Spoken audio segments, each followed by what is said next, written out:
precisa entender a comunicação ancestral como uma ciência da comunicação. Quais são as estratégias políticas, econômicas, tecnológicas, culturais, religiosas, os saberes espirituais que os povos tradicionais possuem? A gente sempre vai carregar o nosso território, a gente sempre vai carregar a nossa origem. Então, isso vai ser transpassado na forma como a gente trabalha, na forma como a gente vive, na forma como a gente ama, na forma como a gente sorri.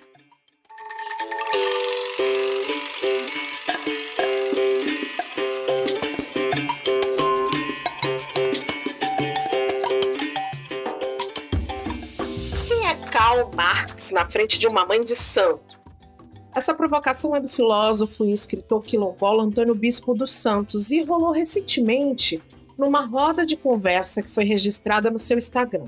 Nesse vídeo, ele fala sobre muitas coisas, mas o que ele exalta é a pertinência da gente reconhecer os saberes, sobretudo aqueles carregados de oralidade dos mestres e das mestras que vivenciam o território brasileiro de forma pragmática, pensando e agindo. E uma conversa de outro tempo e espaço, mas certamente na mesma dimensão onírica, Ailton Krenak, filósofo e escritor indígena, ele versa sobre o que significa para ele ser um comunicador indígena. Comunicar como indígena é ter compromisso com a cultura e a identidade indígena, compromisso com a vida e a história do meu povo, do nosso povo, disse o Krenak. Eu sinto que é bem seguro dizer que uma pessoa negra, indígena, LGBTQIAP+, e periférica sabe muito mais sobre o que dizem esses nossos mestres do que boa parte das muitas pessoas que já leram os seus best-sellers. Do meu lugar aqui, de mulher negra, eu afirmo com todas as letras que não só sei, mas eu sinto. Eu sinto o que eles comunicam através destas palavras. Eu sinto o que eles falam e que não tem base em nenhuma comunicação mainstream, midiática dos grandes conglomerados. Mexe com a memória do meu corpo, com a forma que eu escutei a minha mãe, a minha avó, uma vizinha minha. Eu aprendi com elas. E eu escolhi citar esses dois caras porque hoje os meus convidados são também comunicadores transformadores. Gente que não se acomoda numa forma de fazer que deixe de levar em conta os valores dos lugares que eles carregam no coração, que eles carregam nos braços, nos pés, no pensamento e em tudo o que eles fazem. Hoje eu vou falar com o Ronaldo Bastos, que é comunicador do Capão Redondo, aqui em São Paulo, e com o José Caeté, comunicador de Belém do Pará. Eu vou conversar com eles sobre o que significa e o que é preciso para ser um comunicador ancestral. Você vem comigo nessa? Bora lá! Bom, gente, esse aqui é o BiomaCast. Aqui a gente vai falar o quê? A gente fala de comunicação ancestral, a gente fala de tecnologia, a gente fala de uma tecnologia que é nossa. É uma tecnologia que vem para somar com o que a gente sente. E com todas as habilidades que a gente já tem, estão relacionadas com uma transformação positiva, que é a nossa habilidade de se comunicar. Eu sou Cris Guterres, sou uma mulher negra, de mais ou menos 90 quilos, 42 anos, mas lógico, uma mulher negra de 42 anos, vocês sabem, aparenta muito mais jovem. Tenho cabelos crespos, fartos e um belo black no dia de hoje, porque também sou uma mulher negra que cada dia me permite ter um cabelo, não é verdade? E estou aqui vestindo uma roupa rosa, toda rosa, para esse papo maravilhoso que vai começar. E eu quero que cada um dos nossos convidados se apresentem e comecem falando sobre a sua descrição. Por favor, vamos começar pelo José Caeté. José Caeté, chega mais aqui com a gente. Muito obrigado, Cris, pelo convite. Eu sou José Caeté, sou um homem indígena da região amazônica. Tenho 1,76 de altura, mais ou menos uns 90 quilos também. Tenho um cabelo liso, preto, estilo moicano, tenho piercing no meu septo e tô usando uma camisa dos Catraieiros, que são os barqueiros lá de Alta do Chão, time de futebol deles. Tô muito feliz de fazer parte aqui dessa conversa. Seja bem-vindo, José. Que bom. O José, ele é criador de conteúdo digital, é produtor de impacto e vai trazer para a gente aqui ao longo dessa conversa todo o conhecimento dele que ele tem sobre comunicação ancestral. E quem completa esse time de hoje aqui é Ronaldo Matos. Ronaldo, que é cofundador e editor-chefe do Desenrola, mas não me enrola. Desenrola e não me enrola, tá? Cofundador do Território da Notícia também, especialista em comunicação territorial. Esse cara tem muita experiência, principalmente quando se trata de criar estratégias de comunicação para marcas que queiram se aproximar aí de uma maneira ética de diferentes territórios periféricos. Ronaldo, chega mais essa conversa aqui. Olá, olá.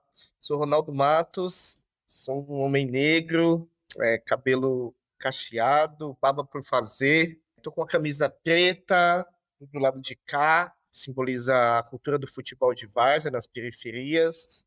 E hoje eu tô com o meu cabelo amarrado excepcionalmente, porque deu uma preguicinha pra poder.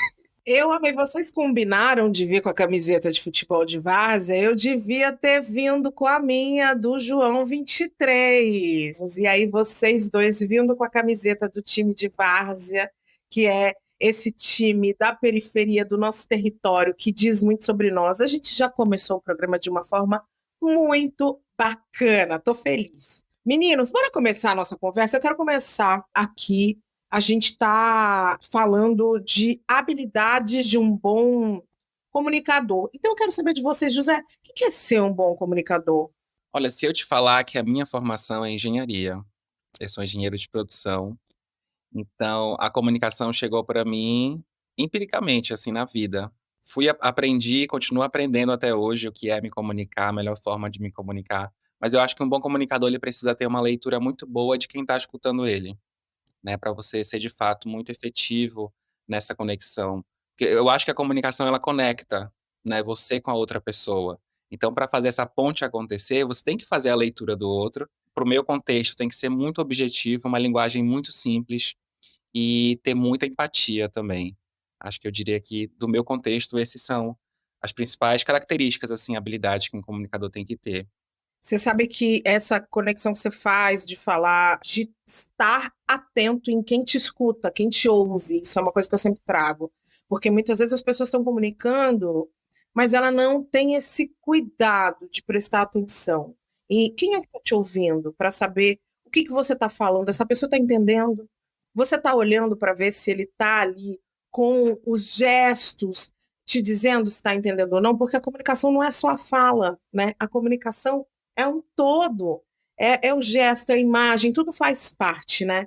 Ronaldo, e para você, como é que você constrói essa resposta para mim do que é ser um bom comunicador? Como é que você se constrói enquanto um bom comunicador? Isso é uma pergunta complexa, né? Que existem diversos tipos de lugares de um comunicador, né? Desde aquele que articula a gestão, aquele que comunica uma narrativa, difunde uma informação, aquele que vai construir tecnologias para que essa informação chegue em cada vez mais pessoas, enfim.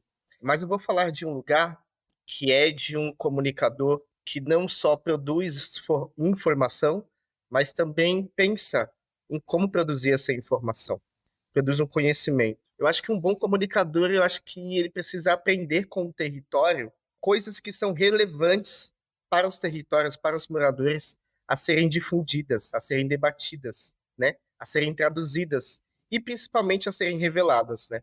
Acho que esse é um ponto principal, mas eu acho que dentro desse contexto de aprender com o território, vem também uma responsabilidade em comunicar signos, símbolos, sabe? Tradições, saberes. Um bom comunicador, ele precisa compreender que ele não tem uma audiência única, ele não tem um público que ele é homogêneo. Ele precisa dialogar com esses diferentes públicos, não colocar todos os públicos na mesma caixa. E um bom comunicador também ele precisa ser multiplataforma. Se eu lido bem com as plataformas digitais, como eu me saio no mundo offline?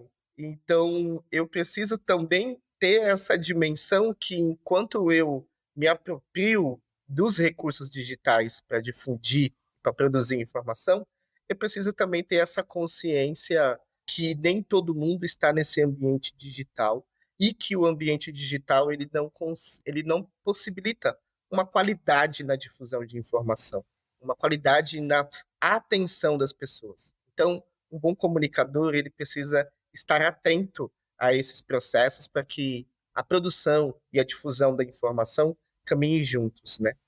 Eu acho que tudo que vocês me trouxeram aqui me leva muito a entender que a gente está falando de uma estratégia que é de ser, não de ter, de estar, mas de ser. Porque, assim, nesse processo de conhecer e de decodificar a comunicação ancestral, para mim tem sido um processo longo aqui, por isso que a gente está vivenciando aqui no podcast, a gente teve a oportunidade de, no primeiro episódio, trazer um pouco mais do que seria, né? E aí eu tenho entendido que ela vai muito além desse ato clássico do comunicar, que é o ser mesmo, e isso se conecta muito com o que vocês falaram aqui, porque essa pessoa que se preocupa com o ouvinte, essa pessoa que está preocupada com o entorno, ela é uma pessoa que se constrói. E aí, Ronaldo, eu queria trazer você aqui, porque você está super por dentro das cocriações que deram vida para o Bioma e para esse podcast, e eu queria saber de você como é que você constrói esse entendimento de comunicação ancestral? O que significa exatamente essa estratégia de ser enquanto um comunicador ancestral? Essa é uma pergunta muito interessante, né? Eu vou responder de uma forma que ela tem duas dimensões. Uma dimensão, ela é quase que acadêmica, e uma outra dimensão, ela é bem prática. A dimensão acadêmica é que a gente precisa entender a comunicação ancestral como uma ciência da comunicação. Quais são as estratégias políticas, econômicas, tecnológicas, culturais, religiosas, os saberes espirituais que os povos tradicionais possuem? Onde está a comunicação sobre todo esse ecossistema de saberes?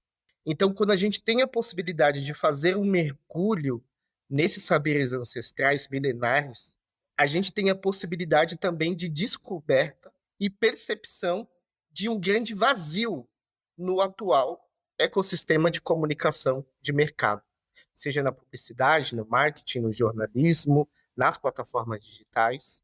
Então, quando a gente tem a possibilidade de refletir sobre esse diverso ecossistema, a gente percebe, fala assim, peraí, mas existe uma forma de pensar a economia que precisa ser divulgada e comunicada de uma outra a partir de uma outra percepção, a partir de um outro lugar, a partir de um outro chão, a partir de um outro território, a partir de outras plataformas de comunicação.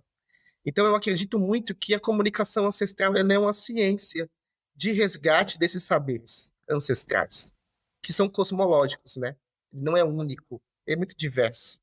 Esse é o ponto que eu diria que ele é mais acadêmico. Né? E o ponto prático é um que você acabou de trazer, que é o fato de você ser territorial, você ter a possibilidade de você ter um chão para pisar e você ter pertencimento, você ter um enraizamento naquele lugar ou a partir daquelas pessoas, a partir daquela comunidade, a partir daquele território, e isso possibilita que você tenha um conjunto de signos, sabe? Isso é bem semiótico. Um conjunto de signos, de valores, de simbologias, de signos sociais, de tradições que precisam caminhar com um processo ético, com um processo de produção, com um processo de difusão de narrativas. E a partir desse momento que você compreende que não é possível fazer comunicação para uma população brasileira que ela é totalmente enraizada na sua ancestralidade, e não tem como a gente dizer que isso não é um fato,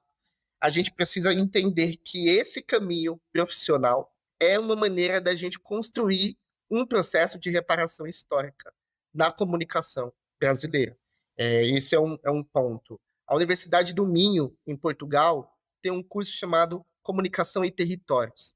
É um dos cursos de mestrado mais procurados da Universidade do Minho, em Portugal. Quando a gente pensa no contexto brasileiro, que é um país de dimensões continentais, a riqueza cultural e histórica de cada território que tem memória, que tem territorialidade, que tem tempos históricos riquíssimos e a gente não mergulha nesse, e a gente não tem uma comunicação até então que não te possibilitasse mergulhar nessas dimensões de construção de vida.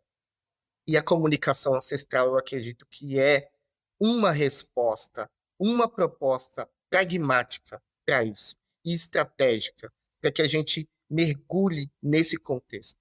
Então, de maneira bem objetiva, comunicação ancestral é a gente construir uma reparação histórica na indústria da comunicação no Brasil. E essa fala toda do Ronaldo traz para a gente o quanto a comunicação diz o que a gente é, o que a gente vive no dia a dia. Como é que você faz essa relação aí entre o José profissional e a pessoa do José Caeté do Pará, que está aqui com essa camiseta hoje do time por orgulho ao seu território? É muito lindo, assim, que o Ronaldo falou. Já abriu várias janelas e portas na minha cabeça que eu tô aqui me concentrando para pra te responder, Cris. Mas eu acho que a comunicação ancestral, ela carrega muita responsabilidade na gente que tá fazendo e que tá difundindo ela. E quando a gente fala de separar um pouco o eu, José Caeté pessoa, eu, José Caeté profissional, tem uma linha muito tênue aí da gente fazer essa separação, porque como a gente conversou, a gente sempre vai carregar o nosso território, a gente sempre vai carregar a nossa origem. Então, isso vai ser transpassado na forma como a gente trabalha, na forma como a gente vive, na forma como a gente ama, na forma como a gente sorri. Então é um pouco difícil, assim, de separar. E quando fala comunicação ancestral, a primeira coisa que vem na minha cabeça é a comunicação espiritual, aquela comunicação invisível, que a gente não vê. Isso reverbera muito para mim quando a gente fala comunicação ancestral. E eu acredito que no senso comum as pessoas entendem comunicação só quando tem alguém falando e outros escutando, literalmente. Eu acho que pra gente, como o Ronaldo falou, são várias camadas diferentes de comunicação. São vários sinais que a gente recebe, são várias coisas que a gente precisa traduzir, são várias informações que a gente precisa criar. E essa diferenciação do que sou eu pessoa, eu profissional, eu acho que é quase impossível, porque eu sempre vou trazer a perspectiva de onde eu venho,